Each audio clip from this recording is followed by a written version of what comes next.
Today we're talking about how to start an LLC in Missouri. My name is Eric, and in this video what I'm going to do is I'm going to give you 3 different paths that you can choose from to set up your LLC. But more importantly, we're going to be talking about terms and things that you need to be familiar with when you're setting up your LLC to make sure it's legit. So if you're not familiar with terms such as piercing the corporate veil, registered agents, or commingling funds, I'm going to explain what all of these mean throughout this video so that you make sure that you have a legit LLC that's going to do what it needs to do for your business, and that is to limit your liability. So starting off, if you're on Google and you search Missouri LLC, the first listing that's going to pop up is going through your state website. So if you open that up, it's a little bit congested. Most state websites are not as clean as, business websites. But if you click on this, you have the option to go to download forms or online entity registration. Most people are going to want to go with the online entity registration, and the reason for that is, unlike most states, in Missouri it's actually cheaper to register online. It's going to be about $52 to register online, versus if you want to actually fill out the forms yourself and mail it in, it's going to be $105. So I'm going to click on online entity registration. It's going to kick you down the page a little bit, and then it has a click here for more information. So what happens is it's going to open up your Missouri Secretary of State. And it's kind of interesting because it starts with this business entity search. But really, if you want to set up the LLC, what you're going to have to do is make sure you go up in the upper right-hand corner here and you can create an account. I'm already logged in, but this is what the dashboard looks like. But what I want to show you is after you create an account by going in the upper right-hand corner, this is what it's going to look like when you go inside of your account. So you'll continue to log in, and then once you're inside, it's going to look like this. So what you want to do is click here to start and create an LLC. Now, this is kind of interesting. You probably do not have a reservation number already set up, so we'll click no. So this is an important step because you need a unique name for your LLC. And what I did is actually kind of looked up some restaurants in Missouri, and Lambert's Cafe seems to be a popular one in the Ozarks. So if we go here and I were to put in Lambert's Cafe LLC, what you would see is check name availability. And it says that there are similar names that are requested to this name. So they already have an LLC set up. So if I was to change this and just put in, just crazy text like that, what you're going to see is that's available. So you're going to want to see that it has passed the initial name compliance check when you're doing this. So the next thing that you want to do is principal place of business, then your general info about the LLC, and then you can go to the next page. Now we're on to the next page, and this is a lot of times where I'm a little bit disappointed with state websites. And the reason for that is it says, do you wish to use an existing eligible registered agent, individual, or company? Yes. And then you can search for an existing eligible registered agent. But they don't really do a great job of explaining what a registered agent is. It says it may be an individual who is a resident of the state or a domestic foreign corporation authorized to do business in the state, and the registered agent's address must be a physical street address. So that's really all the information they give you about a registered agent. So what I'd like to do at this point of the video is explain exactly what an LLC is so you can understand how a registered agent plays into the LLC. So some people think there's a tax advantage with setting up an LLC. There is not. It's simply for limiting your liability. So you've started a business and you start to accrue assets as a business. But then there's also your personal life, your personal assets, those things being your car, your home, your personal bank account. Now, when you create an LLC, the purpose of doing that is to create a division between your personal and business assets. Now, this is important because it helps to limit your liability in the unfortunate situation if you were being sued. So the person who is suing you, the attorney going after your business, your LLC, what they're going to try to do is pierce the corporate veil. Now, what that means is just kind of legal jargon for essentially finding cracks in your LLC.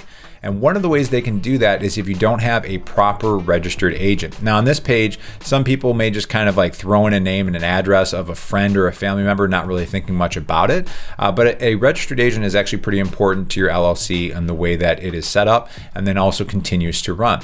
So why don't we take a look at this article over here from InkFile. The InkFile, if you're not familiar, is an online legal tool that allows you to set up LLCs through it as well.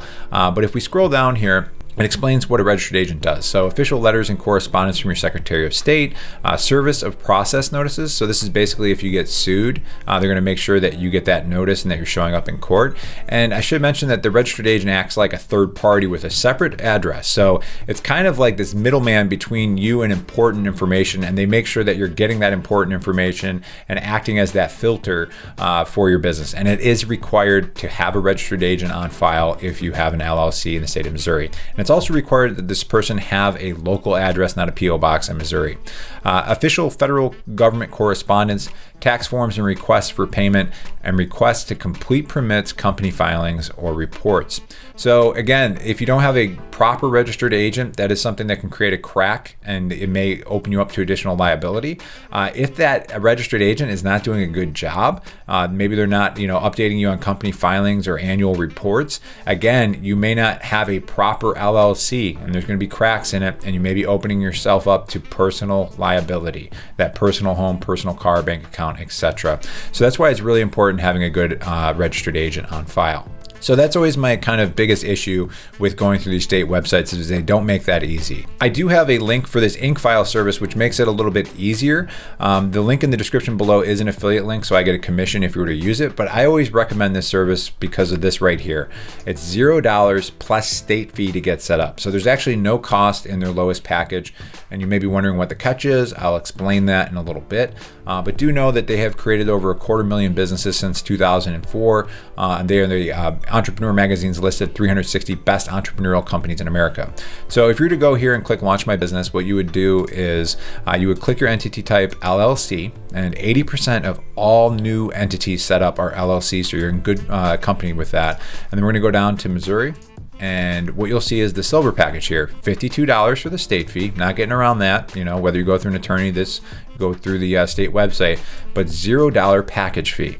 So the way they do that is they will prepare your filings and articles of organizations, unlimited name searches, just like you'd have through the state website, but then they have a free registered agent service for a year. So this is pretty cool, because if you were to go through the state website and you were to search for somebody, I don't know, I'll try to find if I can find a Jim. So these are all people who offer registered agent services, but it's going to cost you money right out of the gate to use these services, as opposed to InkFile, where that service is going to be free for the first year. Now, the way that they get you is that year 2, year 3, there is going to be a fee if you go through InkFile for that service. So if we go back to this article here and we scroll down towards the bottom, I'm going to highlight a certain line of text here, and it's talking about the registered agent service fee, and it says it's even free for the first year when you incorporate with InkFile, and just $119 annually after that. So the cheapest way that you could really go through setting up your LLC would be go through InkFile, have a free registered agent for the first year, then you can make a decision after that if you want to keep that registered agent service through them or go through another route. You can always change that after the fact. If you are curious, the gold and platinum packages, that's where you actually start to see them charge a fee of $149 and $299 respectively. So the things that I think are worth highlighting in the gold package are the EIN business tax number.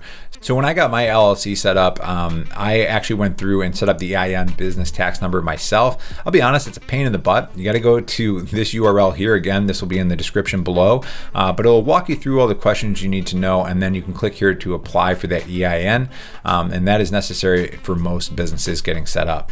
But the other thing that I want to talk about too is the business banking account down here in the gold package. So currently through InkFile, it's set up through Bank of America.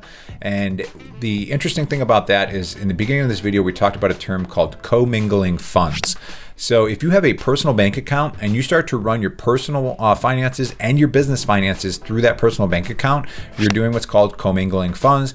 And as you can guess, you're creating a crack in your LLC so that if you were sued, the attorney might be able to pierce the corporate veil and remove that division between your personal and business assets, because they're saying you're commingling funds. This is not an official LLC. And that's why it's really important to dot your I's and cross your T's when you're setting up your LLC. Of course, you can do this on the side as well. You can get set up with Bank of America or somebody else, but it is nice that they kind of package this all together. So if you were to choose this particular package, that's where you would see the actual package fee and then the state filing fee. If you were to go back and go to the silver package, that's where you would just see it's just the state filing fee. Now, one other thing I want to highlight here is the tax savings benefit. So this is a fully deductible business expense, no matter how you get set up, whether you go through an attorney or through the state website. So make sure you keep good records of the expenses that you're doing to set up your LLC. So I just mentioned going through an attorney. That is definitely recommended if you have a business model where you're doing business in and out of state. You're not sure if you need like representation in those other states that you're doing business in. If you have a more complex business model, definitely consult with an attorney. That may be the way to go. One of the services that I like for that, and I'm not affiliated with them in any way as of making this video, is called Avo. I've just used them a lot in the past, and what you can see here is it's Missouri Limited Liability Company, LLC lawyers, and 51 results. Now that's a lot of attorneys to kind of sift through. So what I like is they have a function here that's called free consultations. So this is a filter that you can add. I'm going to click that, and now you can see we're going from 51 results down to 16. So now what you have is a list of 16 attorneys that are willing to give you a 15-minute free consultation to talk about your business. So this is really helpful because you're not like running up that expensive meter right away. But do know if you do end up going through an attorney, typically you're looking anywhere between $800 to $3,000 to get set up with an LLC. So it can get pretty expensive, and that's why some people kind of don't want to go that route. But if you do have a complex business model, you may want to go this route instead of going through the DIY route of going through the state website or through EIN-File. Again, links in the description below. I appreciate you using my links to support my YouTube channel. But if you go through this video up here, an important thing at about the 2:30 mark of that video, I talk about LLCs versus S-Corps and how you might be able to save on taxes if you use one or the other. So that's a great video to check out, and I'll catch you in the next video.